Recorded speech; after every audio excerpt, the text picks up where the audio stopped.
7 शांत हो जा मेरा बच्चा। अब तक आपने पढ़ा है। इधर हॉस्पिटल में नायरू जो पिछले 2 घंटे से बेहोश थी वो धीरे धीरे अब हलचल करना शुरू कर देती है, जिसका मतलब था कि उसे होश आ रहा है। वही अरी जो पिछले 2 घंटे से वहाँ से हिला भी ना था, नायरू को होश में आता देख अब उसके चेहरे पर एक सुकून था। नायरू धीरे धीरे अपनी आंखें खोलती है और खुद को यूँ अनजान जगह देख घबरा जाती है। अब आगे नायरू खुद को यूँ अनजान जगह देख घबरा जाती है। ऊपर से अभी तक नायरू के दिमाग में वो खतरनाक मंजर ही चल रहा था, जिसके कारण उसे पैनिक अटैक आने लगता है। उसका पूरा शरीर पसीने से तरबतर हो जाता है। उसकी सांसें तेज़ी से ऊपर नीचे होने लगती है। अरी नायरू की ऐसी हालत देख जल्दी से उसे खुद के सीने से लगा शांत करने की कोशिश करने लगता है। वो धीरे धीरे प्यार से उसके बाल को सहलाते हुए, शांत हो जा मेरा बच्चा, कुछ नहीं हुआ, मैं हूँ तुम्हारे साथ। अरी अभी नायरू को बिल्कुल एक छोटे बच्चे की तरह ट्रीट कर रहा था। जैसे छोटा बच्चा जब किसी चीज़ से डर जाता है तो बड़े उन्हें बहला फुसला कर शांत करवाते हैं। अभी ठीक अरी भी नायरू के साथ वैसा ही कर रहा था। वही नायरू अब अरी के मजबूत बाहों में धीरे धीरे संभलने लगती है। उसकी तेज चलती सांसें अब सामान्य होने लगती है। अरी आराम से नायरू को खुद की बाहों से आज़ाद कर पहले उसके दोनों हाथों को अपने दोनों हाथों में ले प्यार से कसकर चूमता है।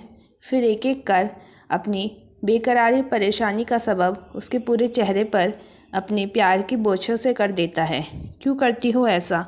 पता है, आज पहली बार तुम्हारे कारण मेरी जान निकल गई थी। जो आज तक दुनिया के किसी भी चीज़ से नहीं डरा, वो आज तुम्हें इस हालत में देखकर डर गया। अरे ये सारी बातें कितनी शिद्दत और बेकरारी से बोल रहा था, ये तो उसकी आंखों से ही पता चल रहा था।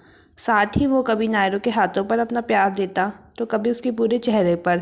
वो उसे पकड़ा हुआ था, जैसे अगर उसे छोड़ दिया तो वो कहीं उससे दूर चली जाएगी। अरे थोड़ी शक्ति से, खबरदार, आगे तुमने खुद को ऐसी मुसीबत में डाला तो मैं तुम्हें भी अपनी जान के साथ खेलने की इजाज़त नहीं देता, क्योंकि मेरी जान पर सिर्फ़ और सिर्फ मेरा हक है, चाहे वो उसकी सांसें की बात ही क्यों ना हो। नायरू अरी की बातों में अपने लिए फ़िक्र और दीवानगी साफ दे सकती थी। साथ ही उसकी बातें सुन उसके चेहरे पर एक प्यारी सी मुस्कान आ जाती है। पर जैसे ही उसे आज अरी का इग्नोर करना और निहारिका से हंसते हुए बात करना याद आता है, उसकी सारी मुस्कान अब गुस्से में बदल जाती है। वो खुद को अरी की बाहों से आज़ाद करने लगती है। वही अरी नायरू को खुद से ऐसे आज़ाद होते देख हैरान हो जाता है।